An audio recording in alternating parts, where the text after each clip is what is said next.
edition of the Mindset Game podcast, and I'm your host, James Roberts. Before we get started with this week's show, first off, let me take this opportunity to welcome back the regular listeners. And if this is your first time listening to the show, I hope you enjoy this episode and decide to subscribe to the show. And on today's show, I've got Matthew White. Matthew is the owner and founder of MW Strength and Performance, which specializes in professional physique development and lifestyle transformation. Obviously, Matthew and I's path first came about when we were on a course organized by Declan Doyle. Off the top of my head, it would have been about late last year. It's a topic, what we were going to discuss, Matthew and I, looking at obviously behavior changes and bringing about habits in this episode. Welcome to the show, Matt. Good morning, James. So before we delve into today's episode, Matthew, can you give a brief overview of what you've done up to date and how you've kind of got into the PT industry? Of course. So, with regards to the journey that I've been on myself, looked at the. I've come from a background of training myself over the last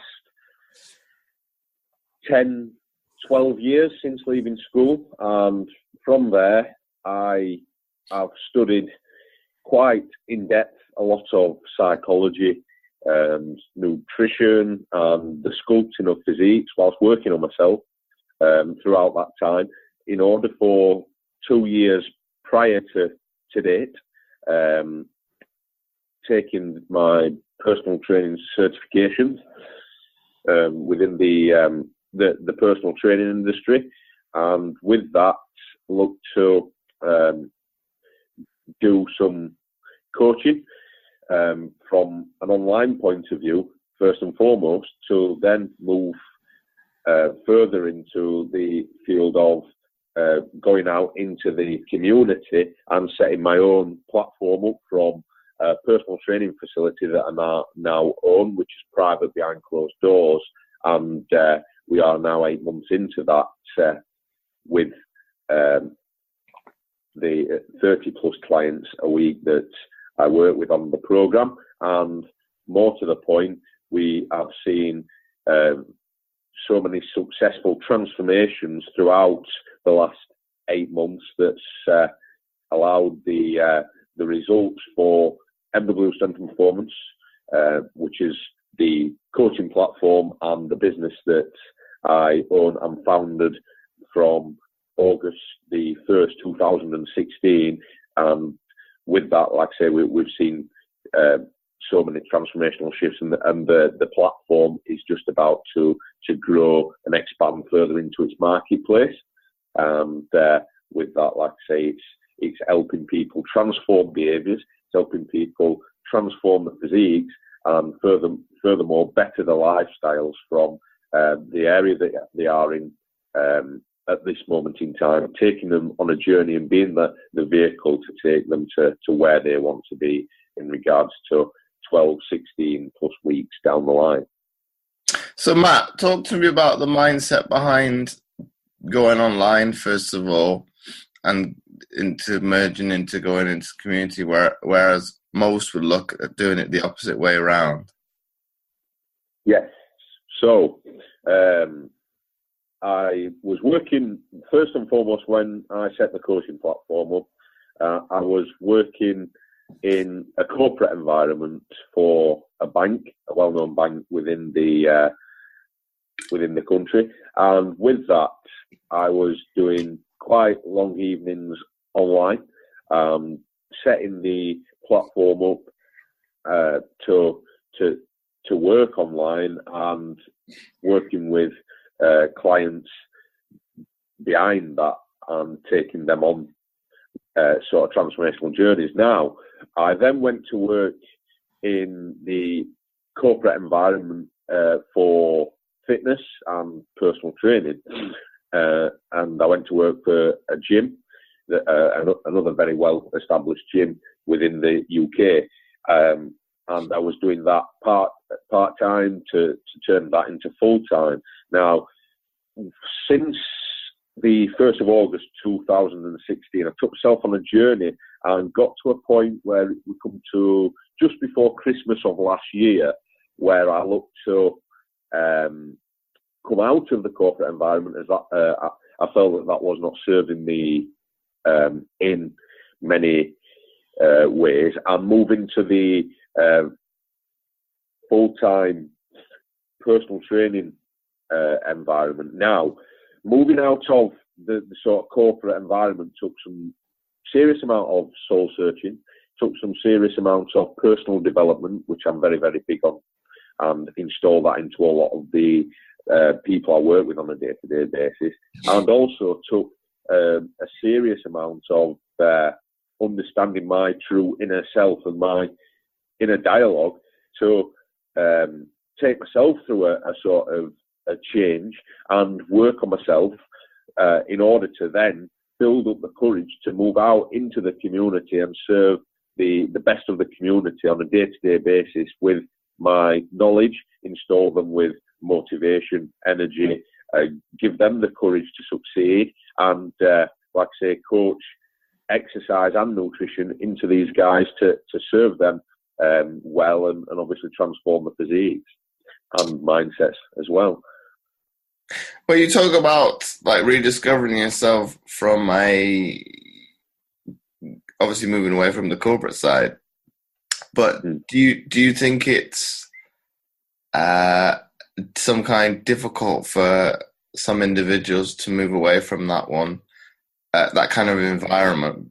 Because, well, we're talking about off air with the like commitment of the client. Do you think it's sometimes the personal trainer themselves worried about the actual unknown of moving from a different environment? I think, James, if I'm brutally honest, from a personal development background and a personal development point of view, I'm a very, very, very big believer in life in itself rewarding the courageous people. So we can all, I feel, be in a situation as to where we don't think that these things are going to serve us. But then again, going into the unknown, there's two ways that these things, the things that we don't feel can serve us can either go. So we're looking at the fact of the matter of could we come out of the gym environment, move into the community, and that fail? Or could we come out of the gym environment, move into the community, gather the courage, gather some momentum, strike while the iron's hot, and move forward very, very aggressively, if you like. When I say aggressive, I mean very, very quickly. So in that respect, adding the value to the clients in and around the community, not necessarily meaning that a client would have to go to a gym. If we look at the clients and the platform that MW Strength and Performance offers as a private sort of coaching platform in the fitness industry, more toward the gym environment, the feedback that I get from clients on a day-to-day basis is that the corporate gym environments of today can be seen as daunting for the male and the female to go into the environment and be one-to-one personal trained around other people that are in the gym at that time. And they can also feel daunted and intimidated by working with someone, as 9 times out of 10 the feedback that I've got state that they feel embarrassed sometimes to be in and around that sort of area, which is of course in the sort of corporate gym, the commercial gyms and the health clubs of today, because of their psychology towards their journey.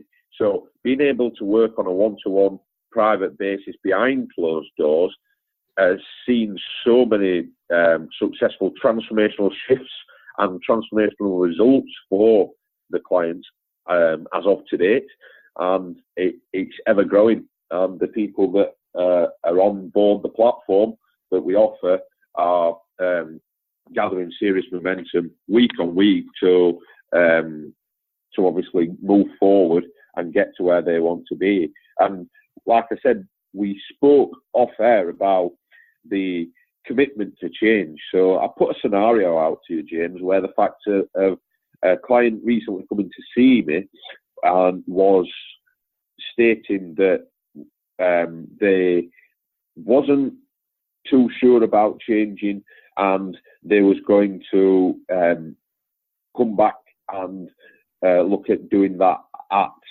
the end of the month. Now, in the scenario we spoke about, we was on the 20th of the month, let's say.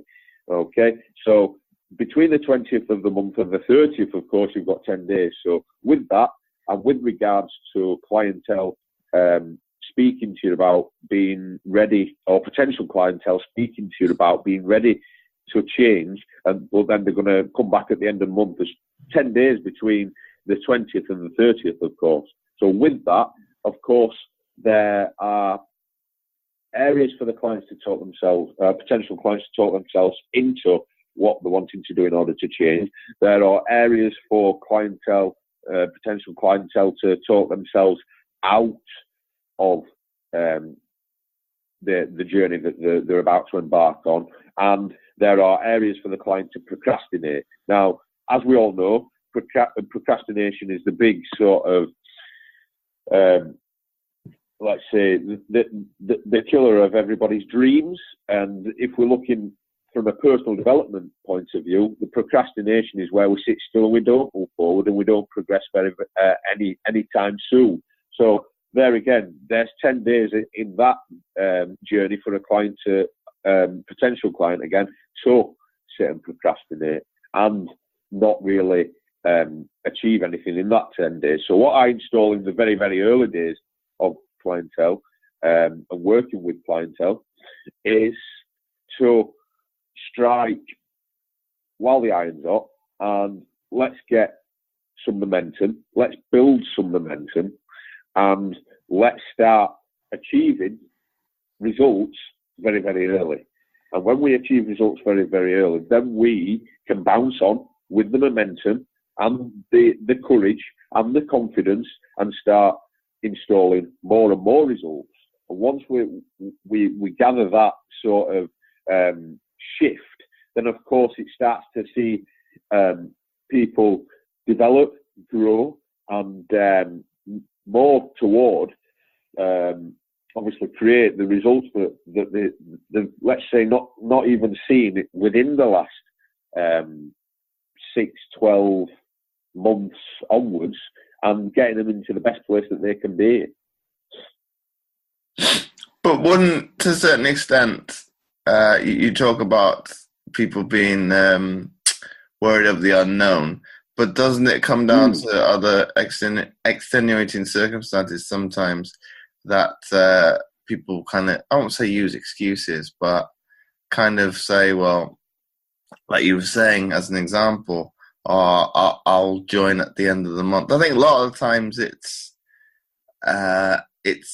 you see in the industry, you do see that kind of argument that, oh, it's not the right time, I don't quite have enough money.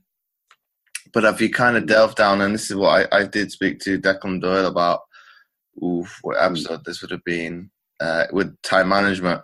He was saying that if you have that shift from, and you actually look at your like outside of yourself and like with personal development, and actually look at what you're actually spending, what time are you spending time on, and you actually write it down and see what are you actually doing with your time, you probably could find one, A, the money, and B, the actual time to improve your physical appearance, your nutrition, and your mindset.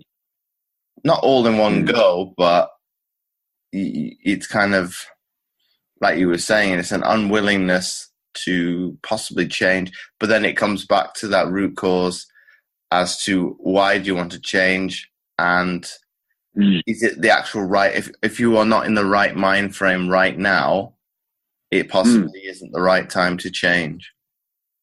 Of course.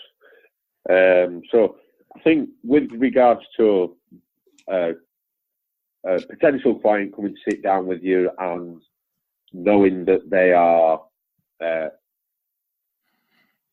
looking at changing, potentially pondering on change,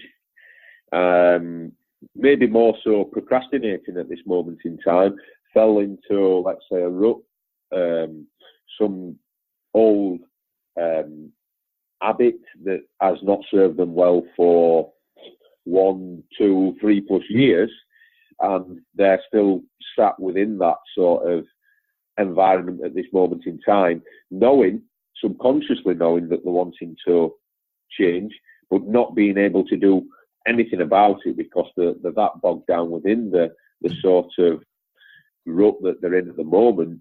I think the ways of changing the behaviours of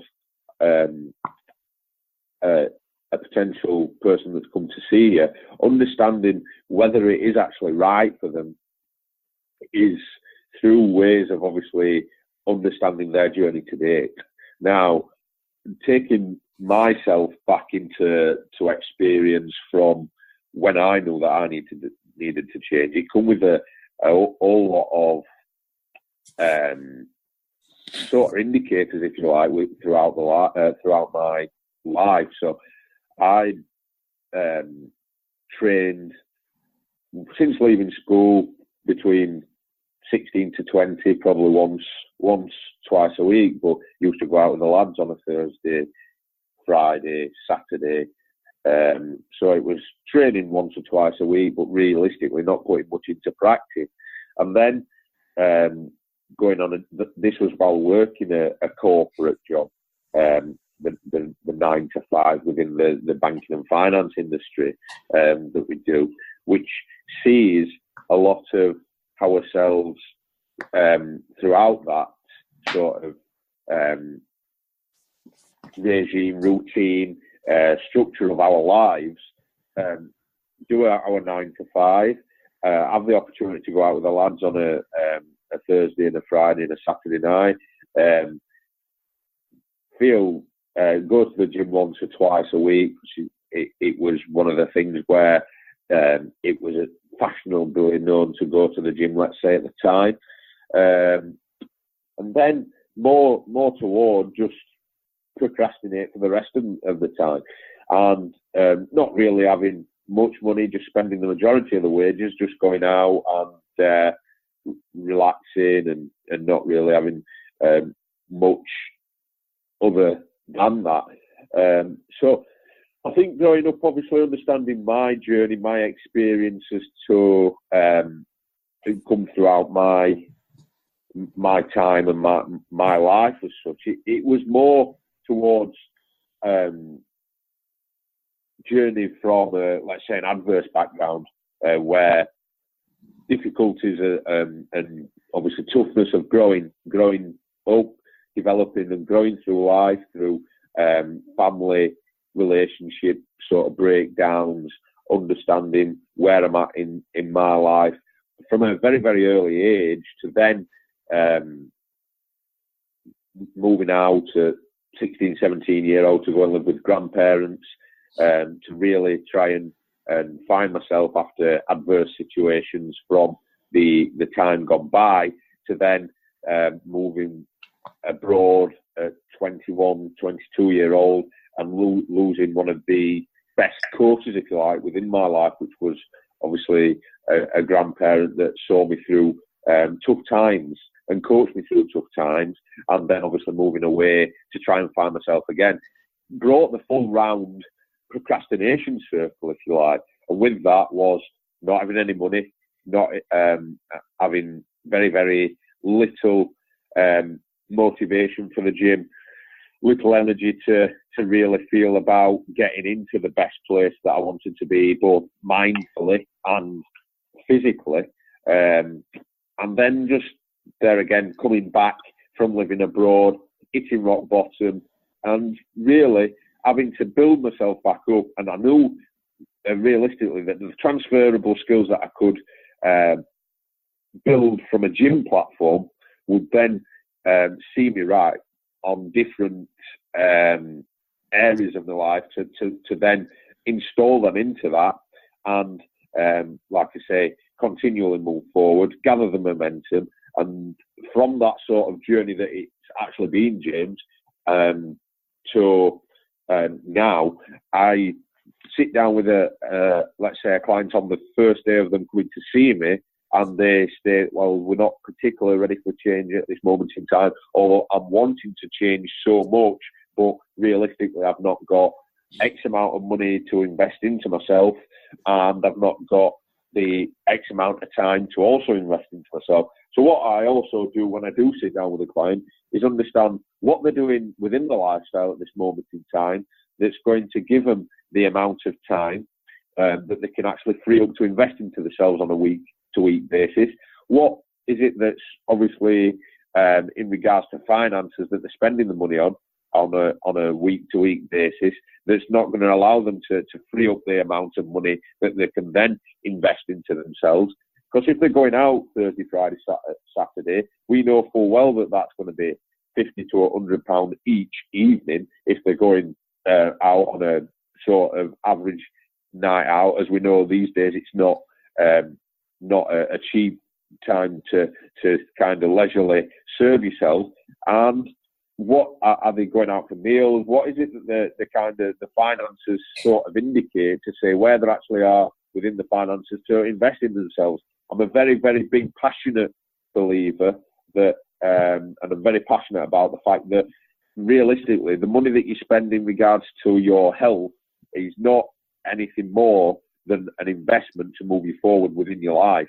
If you spend money down at the pub on a Thursday, Friday and Saturday, then that's not serving you in any sort of way, shape or form, other than the fact that you're not going to see any sort of return on your investment. However, with regards to the investment you put into your health, fitness, nutrition and your overall lifestyle for the better is going to serve you a lot more than what you're going to, of course, see when you're down at the pub chilling with the lads on a week-to-week basis, or going out for X, Y, and Z meals, spending this, that, and the other that's not really serving you as a human being to better yourself in any respect.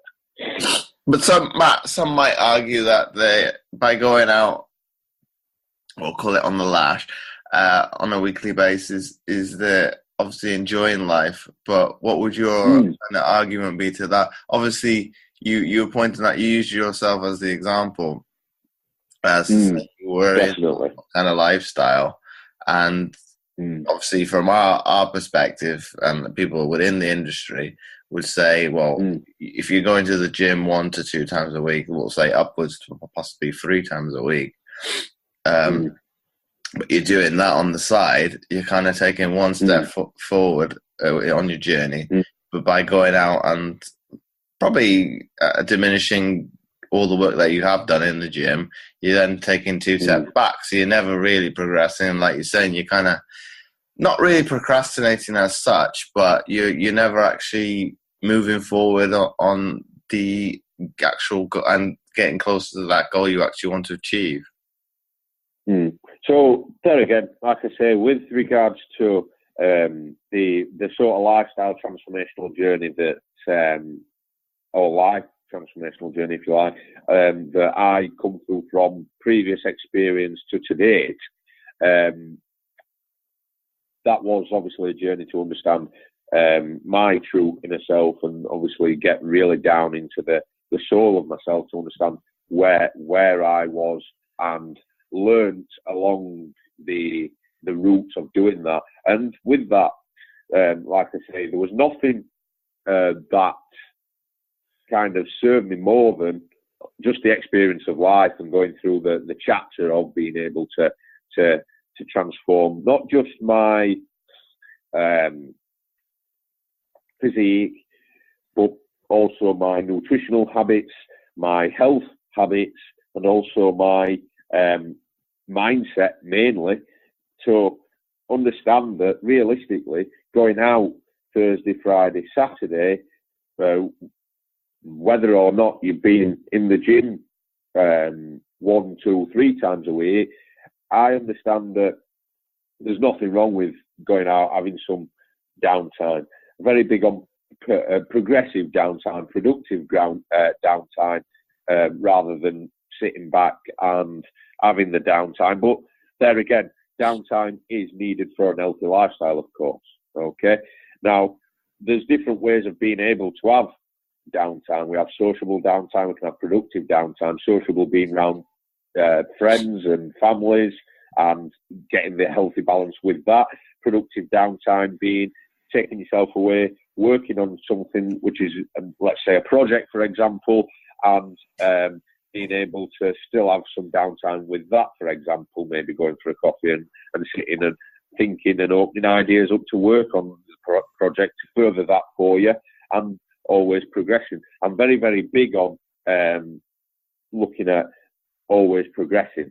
So never sitting still and procrastinating, because like I've said earlier on in the feed that we're speaking about today, and earlier on in the podcast, that like I say, procrastination is the killer of everybody's dreams, ambitions and aspirations. So on one hand, somebody might come to me and tell me that they're wanting to change for the better and wanting to come alongside myself and ourselves be the platform to and vehicle to take them to their next destination is where they're wanting to be, which is obviously the best version of themselves.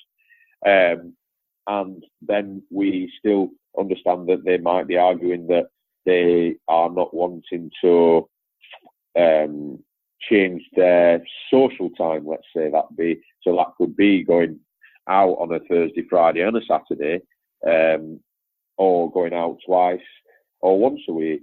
I think in the very, very early days of coaching that into people, of looking at, let's say, narrowing down, because you can't go all in and go all out. You can't go all into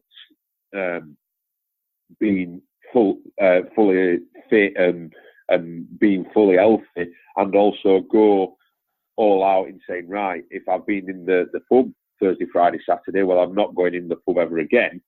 It needs to be through a transitional change. Now, that doesn't happen overnight, of course, James. The transitional change takes a period of time. And with the correct tools, with the correct techniques, and with the correct coaching strategies, you're going to implement that into somebody's journey. And with that, give them the full support, around the clock, 24/7 support, to be there for them and assist them through this transitional change, through this transformation, to get them to where they want to be in the end of their journey, from where they've come from at the beginning. Like I say, with regards to the routine and the ruts that they're perhaps coming at the beginning of the journey to where they are at the end, if I can look at leaving that sort of environment for myself and the client, and leave the client in a very, very successful lifestyle transformational sort of having the shift of that sort of lifestyle transformation, and giving them the serious sort of tools and techniques to benefit both the psychology and their physical fitness, along with the nutrition and the health, then I've served that client correctly, and I've left them in a better place than when they first come into the arena as to where they wanted to be. And to me, that's very, very passionate coaching. But I would agree with you to some extent there. Obviously, discussing with Rue Anderson on episode 35, I think it is, off the top of my head, we were saying that most people, and I'm not generalizing here, obviously not going to be looking to implement what you just said, and are more likely to look at fad dieting and whatnot, and kind of going, and coming to my point, they are more likely to, you were saying you want to implement things slowly, they are more likely to go to, well, we'll use the extreme here, of going from, 0 to 60 A to Z as quickly as possible. So they'll look to implement. I think, what did he use as an example? Look to go from, well, we'll say basically nothing to possibly going to going to the gym 5 times a week. Yeah, which is not sustainable, really. We have to implement. It's paramount from day one at Emblem Strength and Performance. Myself, and obviously the coaching platform, implement the sustainability, the transitional change. So it's a journey. It's not an A to Z or a 1 to 5 or from nothing to everything within 5 days. You'll see that I've said time and time again to many people that come the 1st of January, you've got the people that are ready to lose some weight or develop the physique. They've ate plenty over Christmas, they've made the overhead goals, they've been out, they've done the duties across Christmas, and now you come into the 1st of January, and of course we've bought all our brand new training kit, we've bought all our brand new supplements, we've bought all the food into the fridge, and we're going all in from the 1st of January. But I question sustainability. I also question the transitional change, because you can't put yourself, jump straight in the deep end and let's say swim. First and foremost, there has to be transitional change. There has to be changes where you truly understand what it is that you wanted. There has to be changes where you truly understand that the decision that you're going to make is right for you. There has to be changes where you put into position the elements of what you're wanting to do and move forward with that relentlessly. Now, I like to say, jumping in at the deep end and being courageous on one end of the spectrum, I'm a very, very big believer in life rewarding the courageous people. But more to the point, we speak about the people that, let's say, on the 1st of January are willing to jump in the deep end and start to lose some weight. By the 21st of January, which the London School of Economics states that it takes 3 solid weeks to start to change an habit and be able to start installing new habits into a human being, it would be that sustainability would be key then.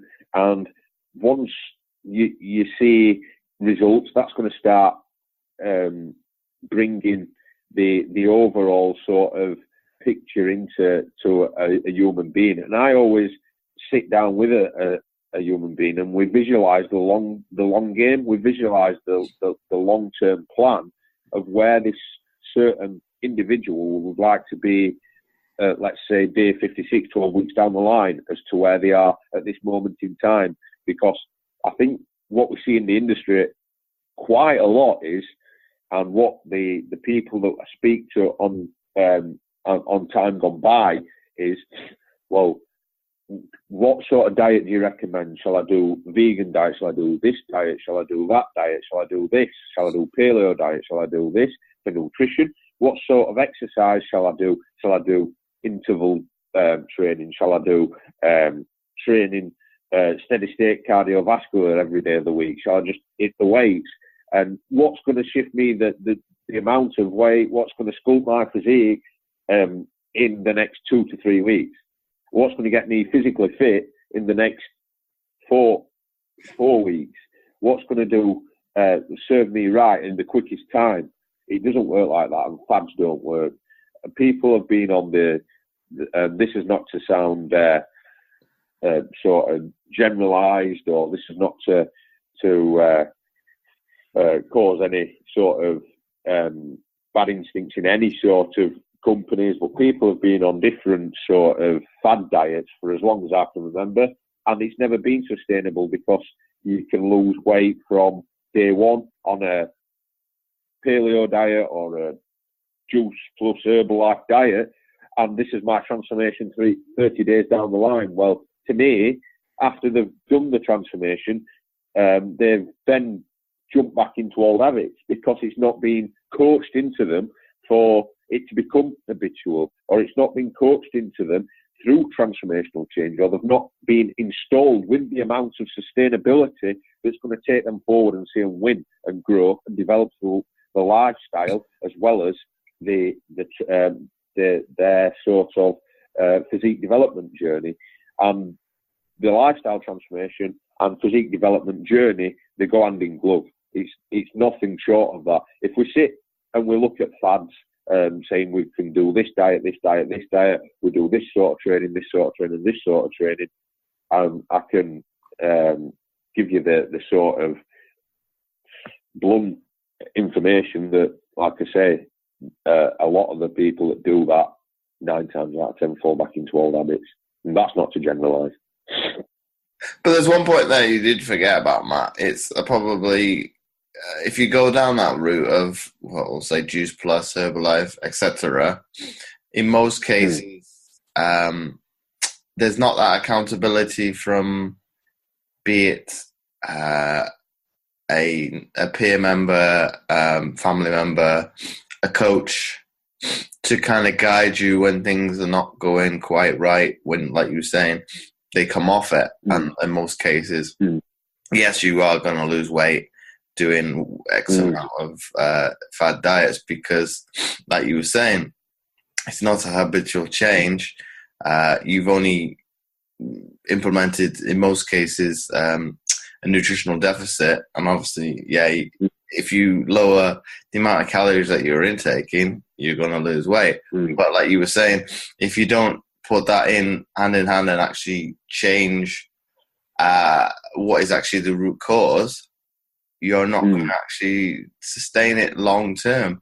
And obviously not having that accountability to somebody else, I won't say not always when it's going wrong, but to kind of be either keep you on the straight and narrow, or just that hand to be held when you don't feel at your utmost best, or you're kind of having a bit of self-doubt.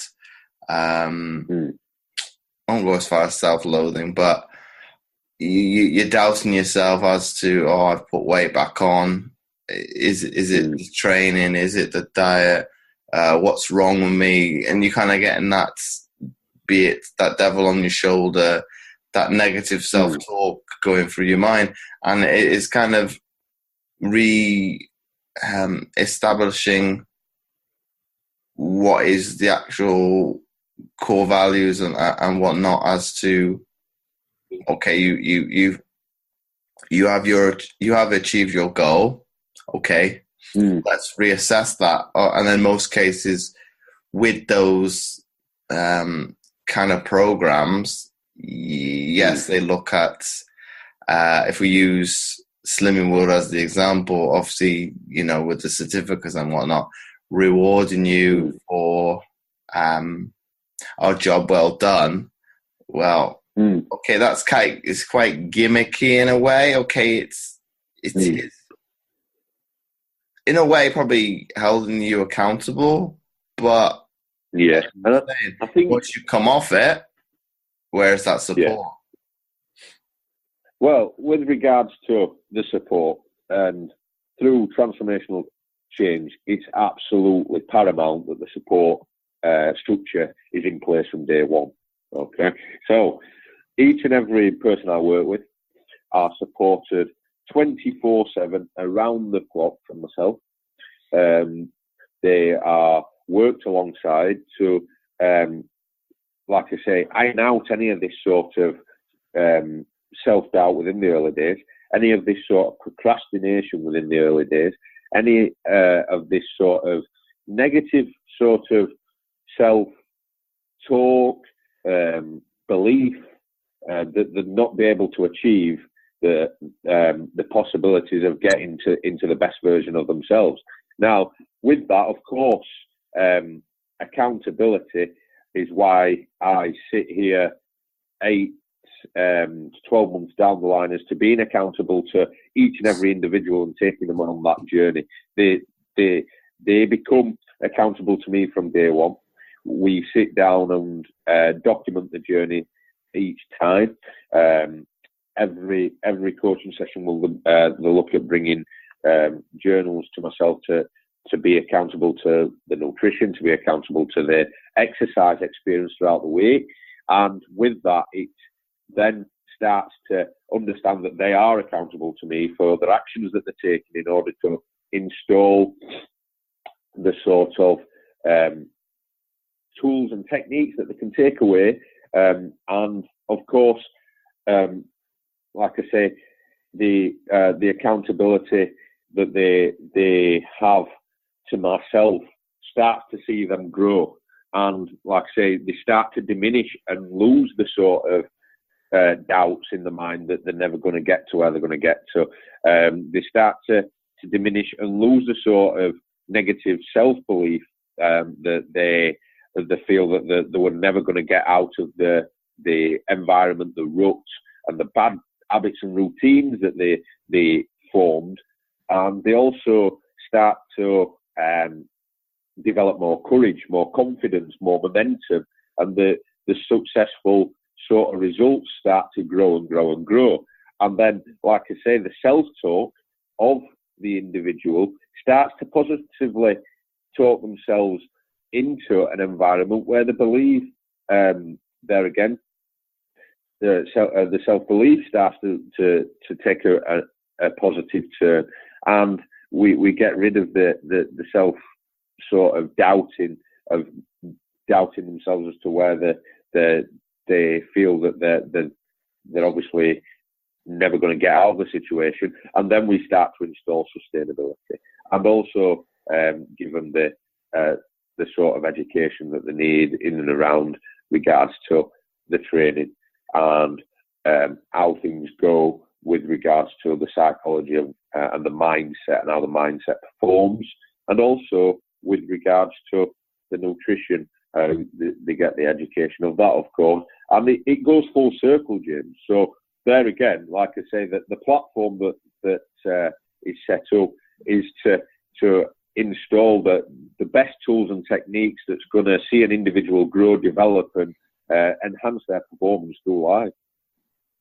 But you talk about self-talk there, but if we look at it from like obviously people having that doubt and probably negative way of thinking, there is another way of looking at things. It's probably analyzing that perspective and kind of putting things into context and actually challenging the way that you're thinking. If you are thinking in that negative frame of mind, is kind of, it's probably challenging that way of thinking and saying, well, if you look at it, okay, you say it's at the back of your mind, I can't do this, I won't be able to do this, I can't implement something till the end of the month. But if you actually delve down and actually look and challenge that and say, is it truly that way? Do I actually believe that to be the case? Am I actually that way inclined? And that's probably you don't have to probably go as far as positive talk. It's probably coming back to actually underlying and looking at the issue as to why you're thinking like that. Is it really true? And kind of going from there. That's your question now, James. Where do you think the self-doubt, the negative self-belief and the negative self-talk comes from? It could be one example is could be how you're brought up. That's how your family, so to speak, operates. They're always worried, and I'll use that as an example and say my family always sometimes look at the negative side. Not say it's going as far as negative, but as in what could actually go wrong if you did something like trying to implement things, as opposed to sometimes looking at the positives. It probably comes back to that root cause. I think probably, as everybody can attest to in adult life, we're always looking at the worst case scenario as opposed to probably more positive. I think if we maybe looked at life from the perspective of when we were in our childhood and kind of just get on, well, I won't say just get on with things, because that's look, probably open a whole can of worms, because you're going to, in some cases, some people are going to do some stupid things. But if you looked at the kind of put that into a little bit of context and looked at how children look at their scenarios and their life as a whole, I think you weren't afraid to try new things. You don't look at what the consequences of your actions might be. Whereas as an adult, you think, well, if I do this, this might be the outcome, be it good or bad. Whereas you're probably sometimes overanalyzing things. And I think with regards to, you mentioned about it coming from the upbringing and the family life that you was transitioned through being brought up. Now, that's roundabout as to where I would say the self-doubt, self-belief, negative self-talk can stem from. Of course, subconsciously, things stick in your mindset for a number of years. Could be just something that's been said to you whilst you was a child from either a family member or friend or school teacher maybe, or somebody that's had a power of influence on you at that time, to then install that at a later date and see that come back and appear back in your mind, because subconsciously a lot of things store in your mindset for a long time. Now they then come to the forefront of your mind when you look at bettering yourself, because if I'm honest, James, the culture that we live in today's society is a very, very negative culture. So anybody that's looking to better themselves, anybody that's looking to either better the physique, better a business, better something that they're wanting to do in life, that they've got goals, aspirations, dreams, and let's say targets to achieve, if they've got a very, very growth mindset rather than this sort of small fixed mindset, which a lot of people tend to have in this day and age. But there again, that's not to generalise. What I would say there again is that self-doubt, self-belief, negative self-talk can be installed from your support network subconsciously. People in and around your environment in today's society, people in and around your environment who's had a power of influence on you from previous times gone by, could all things niggle away at you in your mind subconsciously, that's going to see you talk yourself out of the things in the early days, of course. See you not really believe in yourself for certain reasons, and have this sort of self-doubt journey that you go on to see you not really feel like you can achieve this. So that's where then the invest into myself who starts to allow these guys that are wanting to invest into myself and that are deeming for change, we strike while the iron's hot and we gather momentum from day one.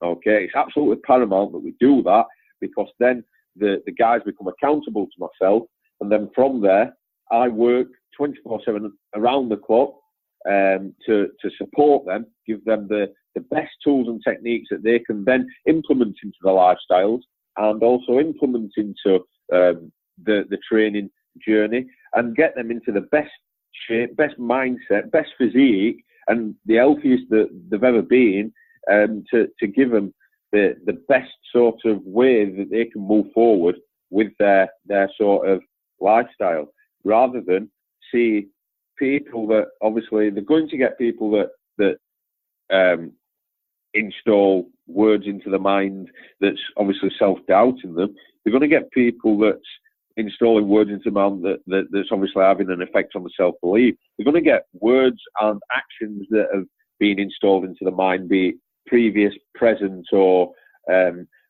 like I say, at this moment in time, take away their sort of self-talkers, so that they'll obviously talk themselves out of what they're wanting to achieve, and there again, falling back into old habits and sitting in a rut and procrastinating is obviously killing their dreams, ambitions, aspirations to move forward. And like I say, the reason as to why we look for sustainability, the reason as to why we look for accountability and work for them to be with myself and install that sort of sustainable ways of doing things going forward is that, like I say, transformational change will not be effective without it. But would you not think it comes down to this probably root cause and underlying issue that society and we could say the media at large is somewhat to blame with this kind of mentality of jealousy, self-loathing of success, as opposed to looking at the positive side, to wanting to strive to get into where people are as a success, or you could probably even say, like the so-called like the reality television making people famous for doing, well, basically nothing really, and they get fame because of that. So I think people look at that and say, well,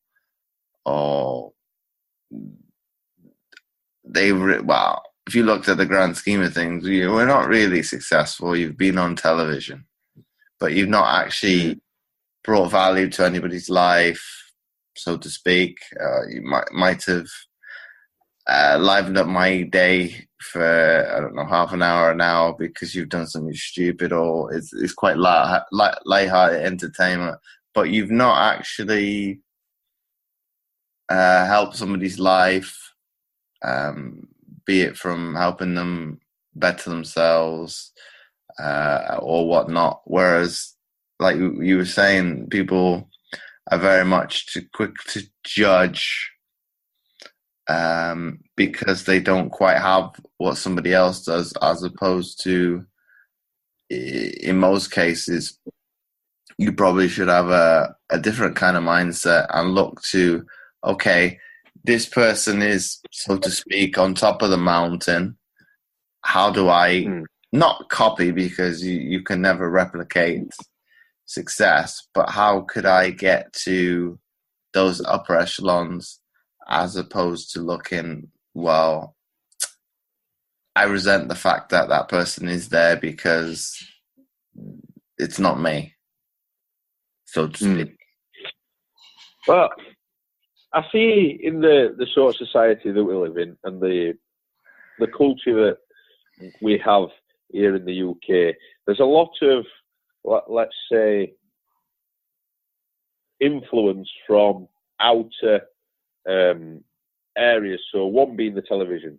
Obviously that has a big influence on the vast majority of the population, due to the fact that they tune into the television from getting up to going to sleep.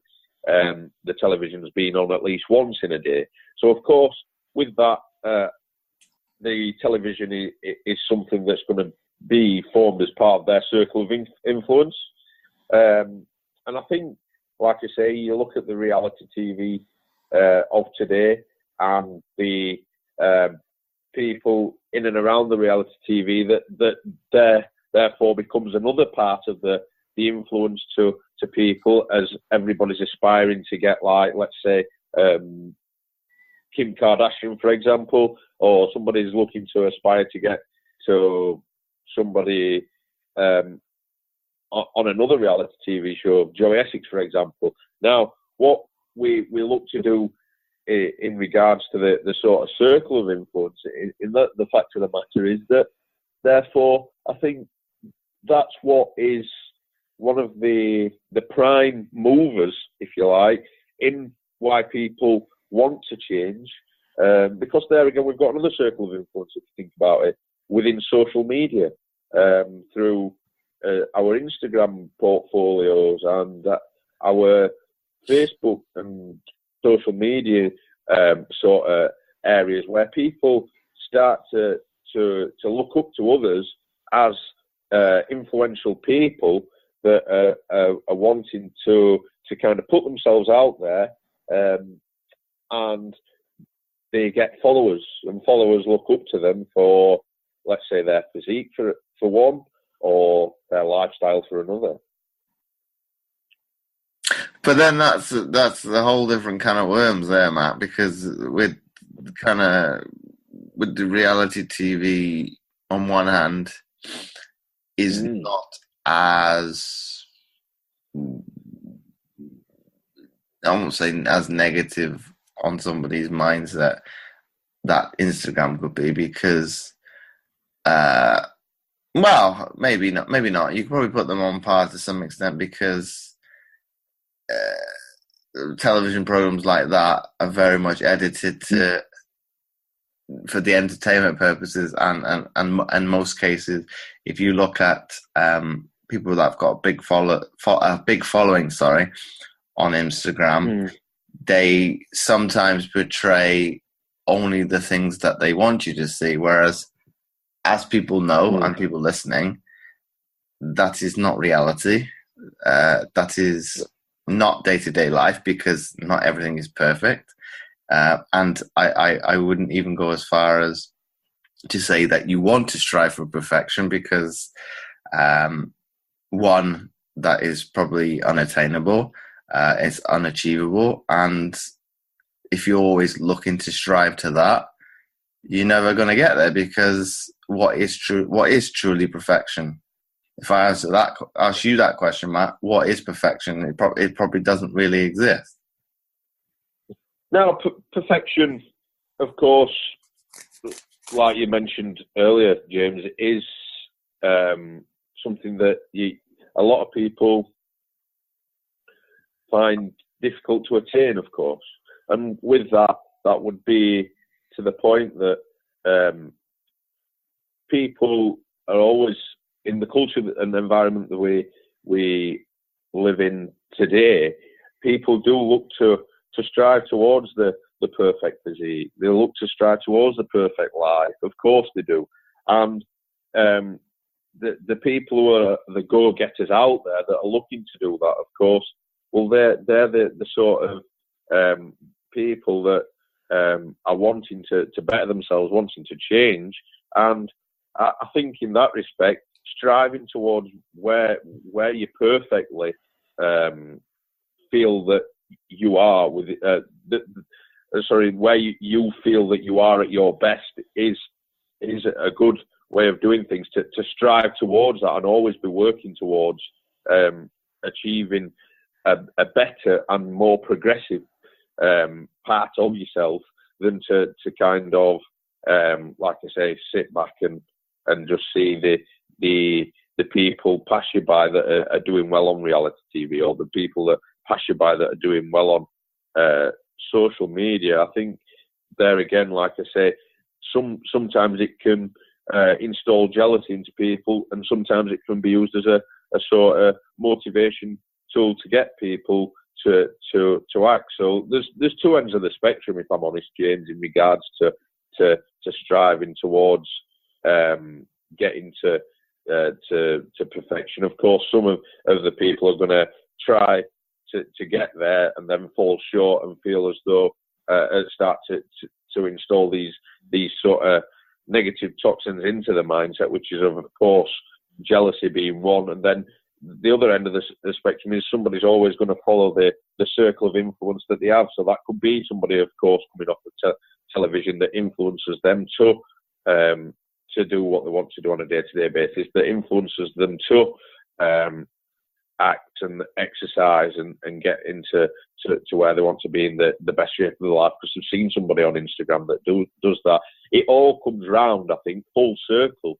And like I say, with that, to evaluate that, James. I think it's more to the point of the circle of influencers to what we spoke about earlier about the sort of support network and bringing that in with people's sort of self-worth, the self-talk, their self-belief, and also the self-doubt. There's a lot of different entities in there, but realistically, they all come together as being part of somebody's circle of influence and support network to kind of minimise these negative toxins, if you like, of all this negative energy that's serving people on a day-to-day basis, where they are starting to talk themselves out of a situation. They are starting to talk themselves out of trying to achieve the best that they could be. They are starting to not believe in themselves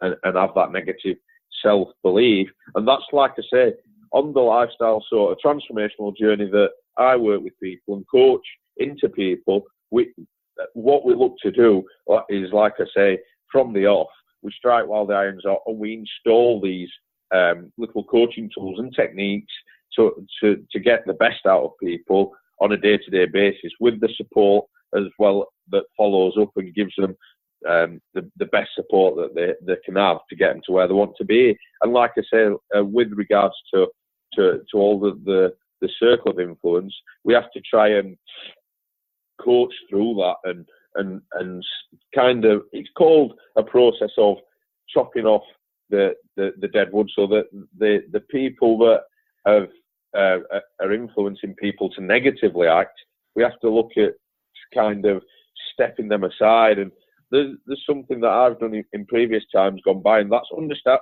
people's comments and feedback for what I'm doing on my journey, but making them aware that bears no relevance on where I'm going to go. So they might have a comment, or they might want to share some feedback on what I'm doing on my journey, and I'll take that on board, and I'll tell them that I'll take that on board, but then I make them aware that it bears no relevance on what I'm wanting to do in order to achieve the goal that I've set out to do. So there again, like I say, it becomes a sort of ways and means of becoming full circle in regards to their sort of circle of influence, our accountability to being on the program and achieving the best that it can do, the sustainable tools and techniques that we install into the client from day one, and the coaching that comes alongside it to benefit them, to get them to where they want to be. You raise a good point there, Matt, with cutting the dead wood. That's a very poignant one. Gary Vee's a big proponent of, obviously, cutting off you could say, like you were saying, your circle of, obviously, engagement and whatnot, and close friends, family, etc. Like you're saying, it's dead wood. It's cutting off that person that's, to some extent, sucking the life out of you, and well, at some cases bringing you down. Like you were saying, bringing up with comments. Like the people that troll social media and have nothing better to negatively, be it whatever it could be. It could be jokingly knock something down or whatnot. And it's like, well, it's looking at that information probably in context to some degree, and not going off the rails. What would be another analogy? Steaming at the ears because you've got frustrated at because somebody's put probably sometimes this outlandish statement, and thinking, why have you done that? Why have you commented? I think if I use my personal experience, I had somebody comment, what was it? What did they say?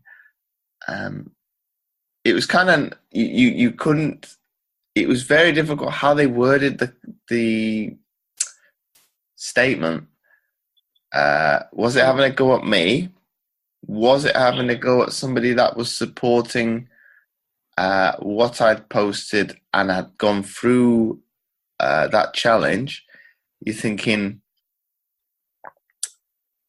if you've got, well, I'm not saying all negative comments are not founded, because, like you were saying, it's in most cases it is positive criticism.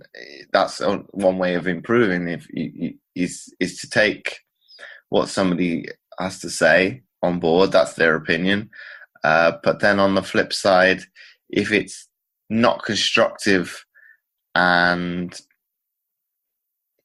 it's kind of, I don't know, having a go at your character to some degree is quite difficult at times to take, because it's like, well, yes, you are supposed to respond to that, but when it's so, I won't say vicious, but malicious to some extent, you can't really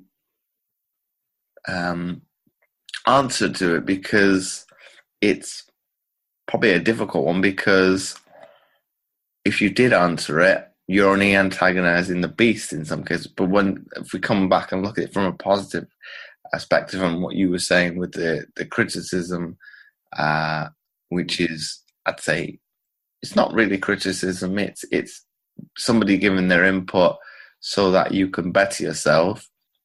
I think that's one point we didn't raise earlier when you were saying we're in a society that doesn't like people doing well. That's probably another spectrum.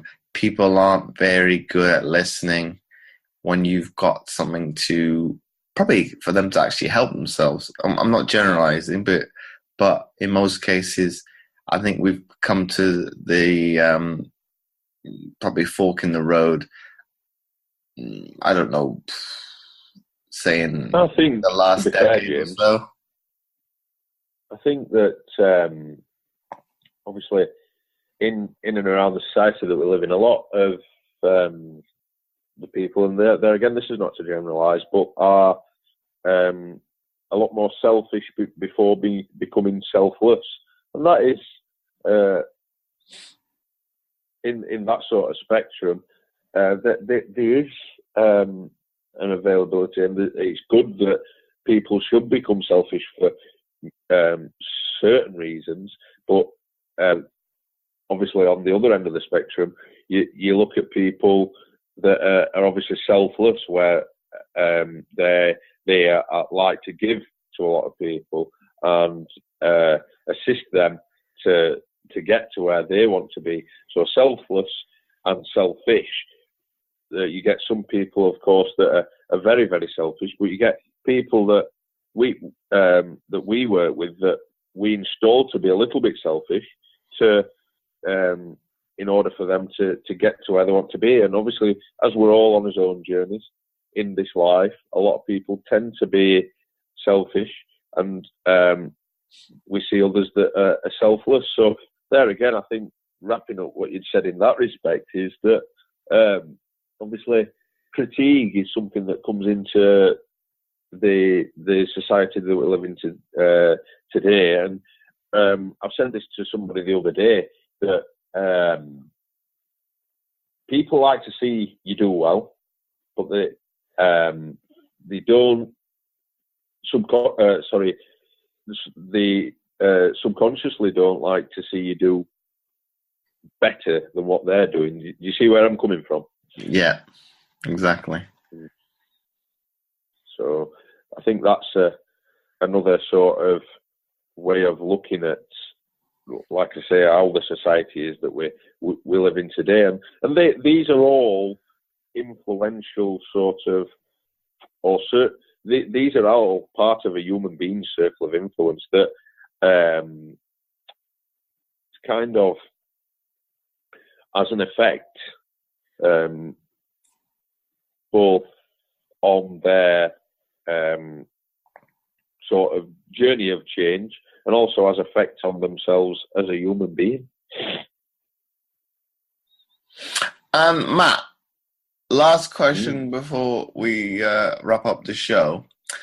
If you had to summarize this episode into one sentence, what would that be?